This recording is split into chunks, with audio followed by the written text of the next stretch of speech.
welcome to the channel. This is Waga. We are going to start a new series where we work with SwiftUI. And first things first, we're going to deal with look at the syntax. There have been a few changes, and yeah, especially if you're coming from you haven't used Swift 5, there are a few changes, and I'd like to explain maybe the syntax and why SwiftUI looks the way it looks, and how you can get around the few kinks before we actually start building views with it. So first things first is I'm going to go to my Xcode and I am going to create a new project. Click on that and I'm going to make it a single view app. Hit next, and the product name is, we are just going to call it syntax, like so, syntax, and we are going to hit next. Leave everything as it is as a default and hit next. And we can put it over there. I'm going to put mine there. Choose where you put yours. And in a few seconds, we are going to see let me just hit resume. We're going to see the canvas.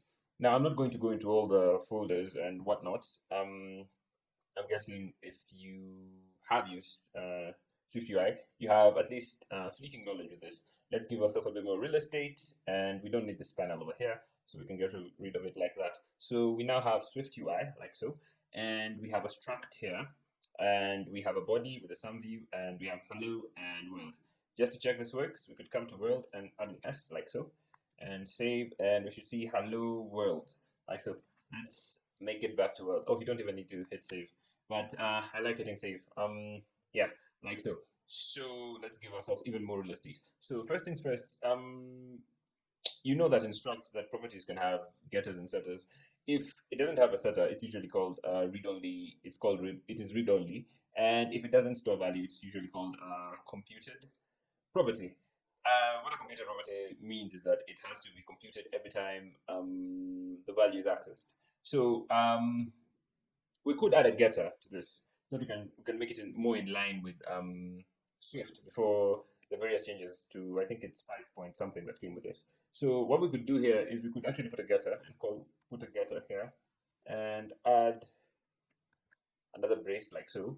And after that, because you'll notice that this does not have a return, we could actually add a return and the code will work just as fine, like so.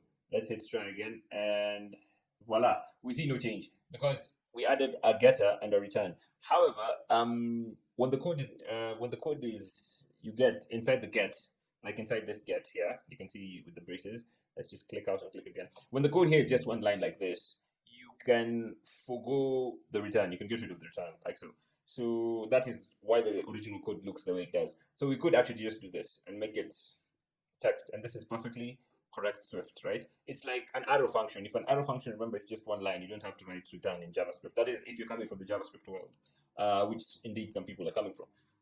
Such as myself, I started off with JavaScript before I moved on to working with other languages. JavaScript was my first language, so you could do that. And furthermore, when the property is read-only, in this case, the property here is read-only. There is no setter, right? We could just get rid of the get, right? Like so, and come here. And if we save, we will see absolutely no changes to the code. That means that basically the getter and setter are implied because this code fits into what we're saying. You know, we have it's first read only, so we get rid of the get, and it is also one line, so we don't need the return. It's just a single expression, right? So this is just a single expression, so we don't need the return. So that's why the code looks like this. And if you're coming from older versions of Swift, that explains why the code looks the way it does. So that is the first thing we're going to discuss today. The next thing, we're going to look at this sum keyword. Why is this sum here app? And what we're going to do next is we're going to talk about the sum. Sum here just tells of an opaque type. What that means is that we are going to return a view. We're going to return something that conforms to a certain view. We're basically telling Swift, you know, Swift is a type language after all. We're going to tell Swift more about what type of thing we're returning. So here we're saying that we're going to, whatever we return is going to conform to the view protocol, right? So we could be more explicit. Like we could come here instead of some view and say text like so, because what we're returning is actually text. And if we hit resume, we should see no difference. And after that, we could say hello world like so, and we should get the same thing, right? So here we are returning we're returning a text. We could return more than one. The only qualification is that when we have, for example, let's just um, undo that. We go back here. We say that whenever we are returning a view, in this case, it must always conform to the view protocol, and it will always have to be the same type of view that is returned in here, right? Like, for example, if we go back to our example here and we say text, like so, we can't come here and try to return a color, right? Like, we could create a flag. We could come up here and create a flag and say var. Let's call it, what do we call it? Let's just call it flag, and this is going to be true, like so. Var flag is going to be true, right? And after that, we are going to come down here and check. We say if flag, that is if flag is true, and come down here and we say return, and we're going to return a text. The text here is going to be, this is very true, like so. If we say we are supposed to see here, this is very true, of course it's complaining because this doesn't have a return, it's saying missing return.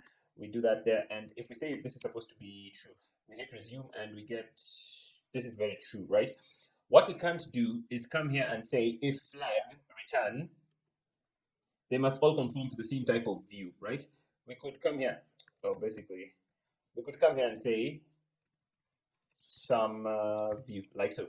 We could come here and say some view, like so, and this would be correct because text does conform to that. But we couldn't come here. What we can't do is we can't come here and return a different type of view from the one that is being returned in this other statement. We couldn't come here and say color dot red, like so. It's going to complain, right? If we save and we hit resume, even before that, we say function declares an opaque type. Function declares an opaque type, but the return statement to the body do not match the underlying types. So basically, what we're using here, we're just saying that don't worry about it. We're going to return a view.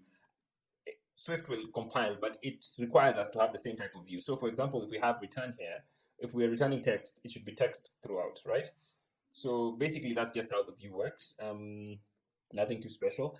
The body can't return, and like I said, the body can't return a type of, in this case, color and a text type. It has to be either text or color.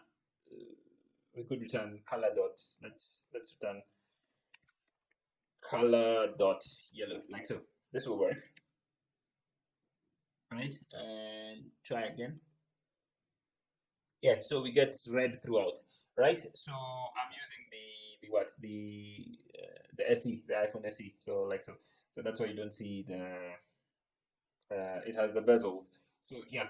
So basically that's it has to be the same type of return when you're using some view. So basically that's how view works. And that's how opaque types. I've talked about opaque types a bit, and that's the basics. I believe one important thing, and maybe the change in syntax that you needed to go through. And yeah, basically that. Thank you for watching. Like the video, subscribe to the channel, and I'm going to have more videos talking more about SwiftUI. I've been playing around with SwiftUI, and I'll be talking more about what I'm finding. And yeah, so follow the channel for more videos. Have a good day.